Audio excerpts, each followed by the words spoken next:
வணக்கம். இன்றைக்கி நம்ம இந்த ரோஸு தான் செடி தான் இன்றைக்கி வீடியோ. இந்த ரோஸ் நல்லா பூத்துருக்கு பாருங்கள். இதை வாங்கி வச்சிட்டோம்னா எவ்ரி இயர் பூக்கும். மொட்டு நிறைய இருக்குது பாருங்கள். இதில் பூக்கும். இந்த பூ வந்து வின்டரில் பூக்காது. அப்படியே கொஞ்சம் ஒரு காம்பு தான் இருக்கும். அதை நம்பி நம்ம பயப்பட வேண்டாம். அப்புறம் ஸ்ப்ரிங் வர ஆரம்பிச்சதும் பூக்க ஆரம்பிச்சிடும்.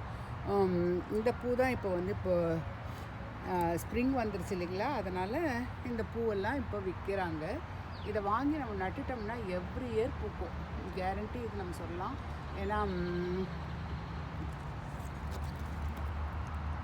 ரொம்ப அழகாக இருக்குது. நம்ம என்ன பூ வேணுமோ, என்ன கலர் பூ வேணுமோ அதை நம்ம பார்த்து வாங்கிக்கலாம். பார்த்திங்கன்னா ரொம்ப அழகாக இருக்குது எல்லா பூவுமே. வாங்கிட்டு இந்த பாட்டில் விற்கிறாங்க. இதை நம்ம வாங்கிட்டு நம்ம வைக்கலாம். நன்றி, வணக்கம்.